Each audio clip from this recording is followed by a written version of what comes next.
Ya, halo semuanya, selamat datang di channel ini. Kembali lagi bersama kami berdua pada malam Jumat ini. Dan di video kali ini kami akan membahas mengenai apa Mas?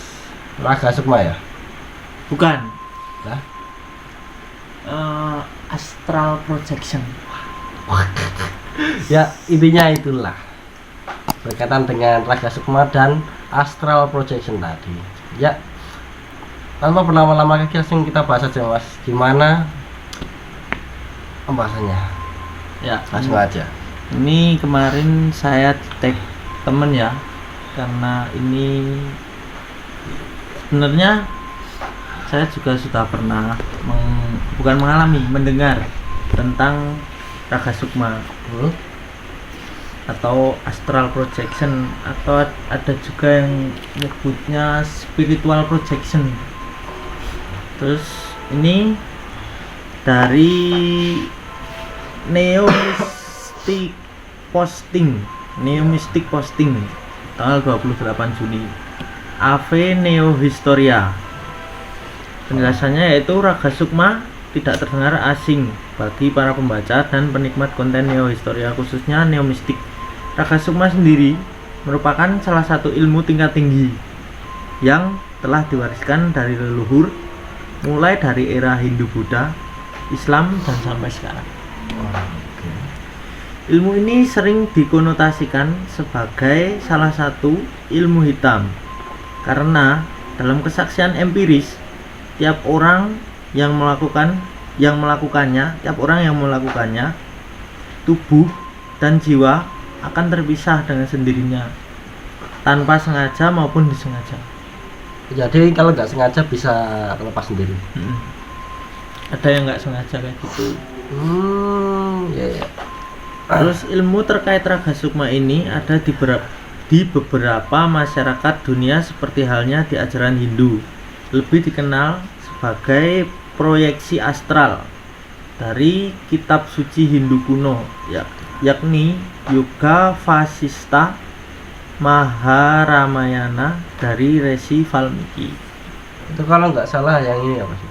Kan memisahkan raga sama rohnya itu agar lebih dekat dengan Tuhannya, bukan? Kalau itu mungkin ke pribadi masing-masing sih. Ada yang punya kan, kayak misalnya dia mau melakukan itu dengan niat orang tersebut. Misalnya, nah aku kepinginanku ya, misalnya aku pengen bisa Raga Sukma aku pengen bisa Raga Sukma itu cuma pengen tahu. Itu kan menurutku sendiri itu kayak bisa masuk ke dunia yang berbeda kan? Enggak.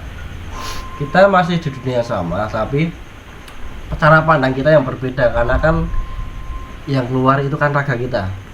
Jadi kita bisa melihat hal yang tidak bisa kita lihat dengan kasat mata. Kemungkinan loh. Kalau setahu kayak gitu. Jadi ada agama tertentu yang melakukan itu untuk mendekatkan diri dia kepada Tuhannya dia. Contoh kemungkinan ya Hindu tadi. Lanjut Mas, monggo. Raga Sukma ialah, nah ini penjelasannya. Raga Sukma ialah salah satu ilmu tingkat tinggi bagi beberapa masyarakat, baik dari penganut kepercayaannya maupun yang beragama samawi, dengan cara memisahkan jiwa dan fisik dalam beberapa kondisi tertentu. Oke. Kondisi tertentu ini bertujuan mencari pencerahan dan mendapatkan nasihat dari beberapa penguasa, baik dari manusia hingga makhluk berbeda dimensi. Jadi ya itu tadi, ya keluar jiwanya, otomatis kita dapat melihat makhluk yang anggapannya roh lah. Kayak umpamanya ada korban pembunuhan, kan jiwanya masih di dunia, masih berbentuk roh. Kemungkinan masih kita bisa melihat kalau roh kita keluar dari tubuh. Yuk, lanjut Mas. Pencapaian ilmu ini melakukan beberapa ritual khusus dan beberapa amalan yang jarang diketahui beberapa orang karena pengalamannya yang sulit. salah satu tokoh dikenal dengan ilmu tersebut yaitu Sunan Kalijaga dan muridnya Ki Ageng Selo. Oke. Untuk mempraktikkan ini, seseorang harus menyatu dengan semesta atau become one with the force. Salah satu kejadian empiris tentang cara praktik ilmu raga sukma tidak mudah, perlu orang yang secara keyakinan telah kuat dan telah berguru dengan tokoh agama di pondok pesantren atau dengan orang kejawen di desa yang mayoritas kejawen. Kejadian empiris itu merupakan suatu keadaan yang berdasarkan pada peristiwa atau kejadian nyata yang pernah dialami serta didapat dengan melalui penelitian, pengamatan ataupun juga eksperimen yang pernah dilakukan. Oke. Ya. Ngomong yang soal ini Mas, menyatu dengan alam atau apa tadi? Become one with the force. Jadi apa? Indonesia nih. Menyatu dengan alam. Menyatu dengan alam Semesta, nih. menyatu dengan semesta. Kemungkinan simple lah. Itu semedi. Menurutku Iya enggak? iya sih. Semedi dah. Heeh.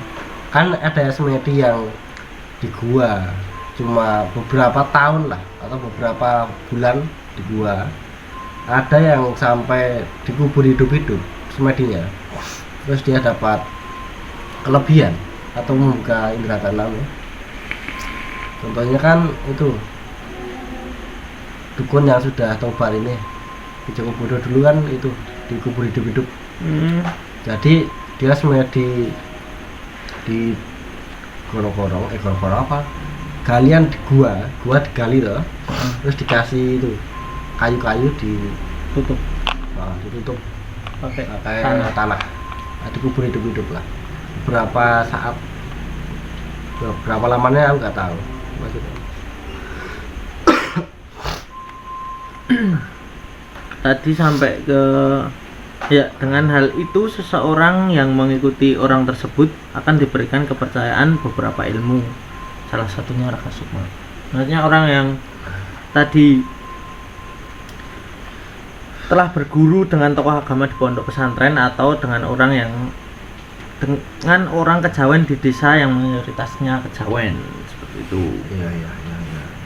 Jadi kalau ada sih, aku pernah dengar cerita tetanggaku, ya temanku itu, dia pernah nyoba. Itu kan dia punya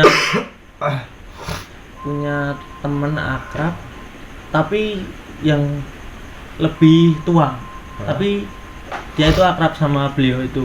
Terus ya mungkin seiring berjalannya waktu mereka kan sering nongkrong bareng, ketemu, terus ya diskusi lah masalah itu kan.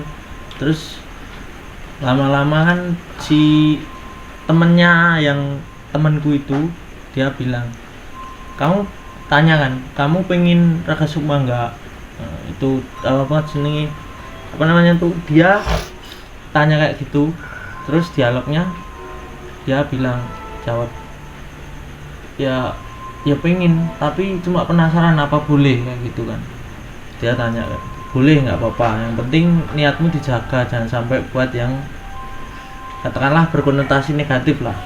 Terus ini ada syaratnya, terus ada ketentuan tertentu, maksudnya kayak kamu harus ini tapi aku dulu sempat diceritain sama temanku itu, tapi aku lupa. Diceritain ada syarat tertentu itu. Terus ada 3 orang yang nyoba, 3 orang temanku, terus temennya ini itu kayak misal aku sama kamu sama si Mas apa Vino. Terus ada orang misalnya bapakmu ya, bapakmu itu yang lebih tahu. Terus beliau ngasih tahu kita bertiga caranya, terus kita bertiga nyoba. Jadi bertiga langsung bareng gitu. Dia di waktu yang sama itu belum nyoba, tapi terus pulang terus nyoba di rumah aja gitu. Nggak didampingi nggak apa-apa, yang penting dengan cara yang sudah tak berikan tadi itu. Terus temenku ini nyobanya pas malam hari, pas kan beliau udah punya keluarga kecil si temenku ini, terus dia nyoba pas posisi pas istrinya udah tidur, anaknya udah tidur, ya dia tidur di sampingnya istrinya, tapi dia kan duduk, posisinya duduk bersila, tapi kan nggak bersuara, ya kayak yang Mbok bilang tadi, kayak semedi, mungkin meditasi apa ya, meditasi kayak bahasa halus ya, meditasi. Terus syarat yang udah di apa ya, yang dikasih tadi delalai, apa bahasa Indonesia, delalai. Kebetulan dia sudah bisa kan, sudah misalnya harus rutin puasa Ramadan kayak gitu, rutin puasa Ramadan. Nah dia udah rutin, terus dia nyoba pas posisi relax, udah badannya keangkat, maksudnya sukmanya keangkat, keluar.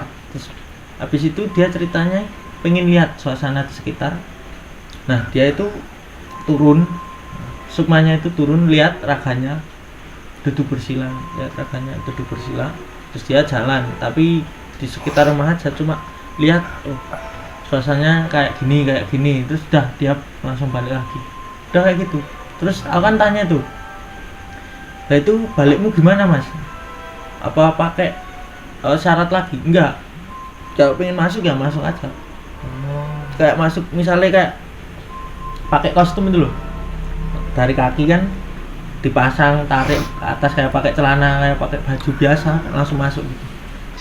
Habis itu masuk, terus dah dia bisa buka mata lagi, si bentuk kasarnya, maksudnya tubuhnya itu.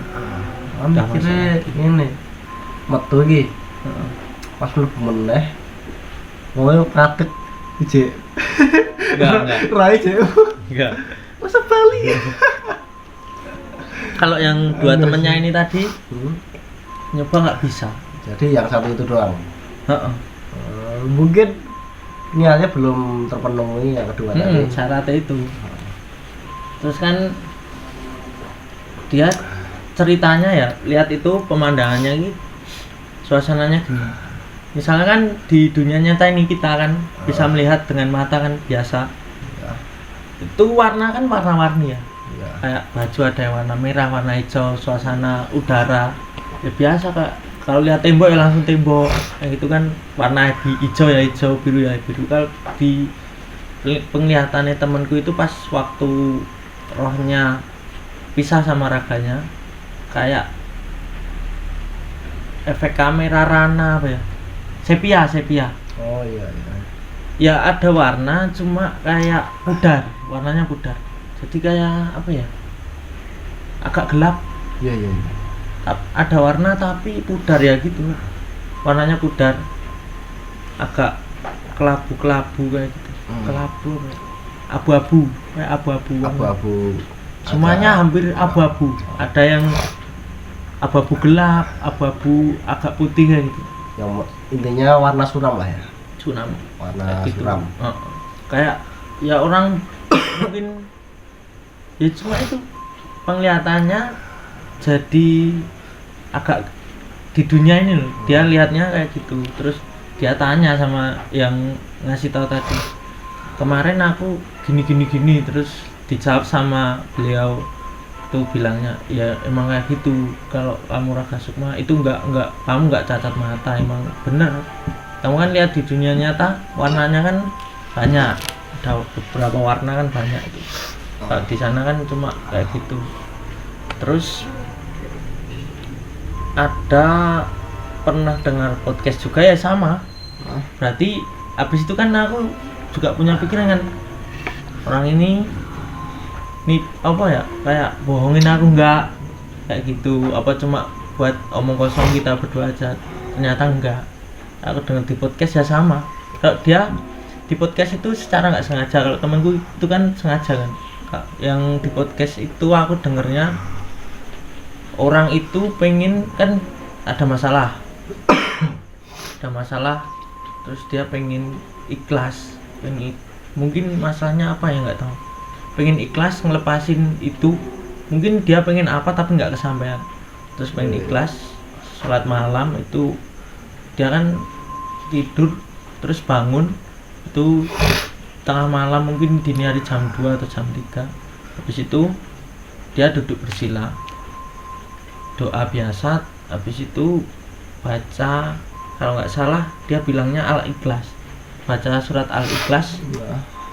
Itu dari habis dia doa dari sholatnya tadi, sholat tahajud ya, sholat tahajud itu sampai azan subuh.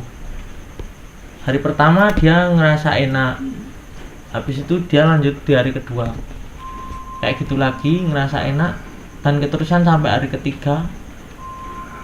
Terus dia sukmanya ngangkat sendiri, dia lihat kok badannya tahu-tahu kok melayang kayak gitu, ngerasain kan dia merem, ngerasain kayak badannya ringan banget. Terus dia buka mata, ternyata dia lihat badannya tadi lagi baca sambil merem, mulutnya kan kayak berkumat kami baca surat Al-Ikhlas itu. Dia kan pikirannya, apa aku udah mati, kayak gitu kan pikirannya, takut apa aku sudah mati. Terus dia dekati tubuhnya itu, lihatin tubuhnya, terus dia lihat, oh enggak, masih hidup, dia masih baca surat Al-Ikhlas, dia bilang gitu. Terus dia mulai jalan-jalan di area rumah kayak gitu ya, sama suasananya kayak pudar, warnanya cuma kelabu, abu-abu kayak gitu. Terus dia kan takut itu, terus masuk sendiri. Terus ada juga tetanggaku itu juga secara nggak sengaja, itu posisi itu udah lama kalau tetanggaku itu posisinya habis kerja, dia kan merantau sama beberapa temennya, orang 5 kan nggak salah. Terus dia kan sendiri pengen, itu kan di depan TV, terus dia ngerasa badannya capek pengen tidur. Dia bilang sama teman-temannya itu masih pada lihat TV, ada yang ngerokok sambil senderan di kursi, dia pamit tidur. Habis itu kan badannya kayak nggak bisa gerak, si temanku ini terus tidur, terus kebangun badannya kayak nggak bisa gerak. Habis itu kayak tindian, dia bilang kayak tindian. Terus habis itu dipaksa kan gerakin badan, terus habis itu malah sukmanya keluar kayak gitu. Dia juga bilang suasananya ya sama. Terus dia lihat ke depan TV yang ada teman-temannya tadi, dia lihat ya masih ada teman-temannya itu, tapi dengan ekspresi yang berbeda. Ekspresinya kayak pernah lihat zombie. Itu kan misalnya aku zombie, wajahku kan kayak gini. Terus zombie, kalau aku jadi zombie ya wajah kan kayak gini, cuma agak pucet Mas, nggak ada ekspresi, datar gitu. Tapi tetap ngerokok. Ada 4 orang kan itu, ada yang lihat TV, ada yang makan cemilan. Itu ya yang ngerokok, yang makan cemilan ya makan cemilan, tapi dengan ekspresi datar, dengan wajah yang pucat. Terus kan dia takut balik lagi ke badannya. Terus dia masuk, ya kayak tadi masuk, tinggal masuk aja. Terus dia bangun, dia lihat lagi, itu kan udah masuk kan, semuanya udah masuk ke badannya. Terus dia bangun, terus dia keluar dari kamar, lihat di depan TV yang teman-temannya tadi, ya masih ada teman-temannya, tapi ekspresinya biasa. Ada yang lihat TV sambil serius, ada yang ngerokok santai kayak gitu. Itu belum ada HP dulu. Tapi udah ada TV. Ya itu. Kalau pengalamanku belum pernah aku. Jujur. Sama. Itu pun udah cukup, Mas. Udah ini. Oke. Kalau ini ada, kalau dalam film Star Wars ada The Last Jedi. Referensinya ya. Yang sama kayak itu tadi. The Last Jedi, Luke Skywalker menggunakan ilmu raga sukma untuk berduel dengan keponakannya, yaitu Kylo Ren. Iya. Dalam film Doctor Strange. Oke. Strange. Film Marvel. Yes. Ada Stephen Strange dan Stephen Strange dan Ancient One juga memakai teknik ini, membuktikan bahwa raga sukma bukanlah teknik ilmu hitam. Atau on the dark side of the force. Oke. Sumber dari Melton G. 2001, Encyclopedia of Occultism and Parapsychology, Gala Group, Detroit. Iya. Oke. Nah, cukup. Ya, mungkin videonya hanya sampai segitu doang. Segitu saja. Terima kasih untuk kalian yang menyaksikan video ini sampai habis. Selamat malam dan semoga Hop. Kalau ada yang lebih tahu dan ingin menceritakan pengalamannya tentang Raka Sukma, silahkan tulis di kolom komentar. Yuk. ya, semoga mimpi indah.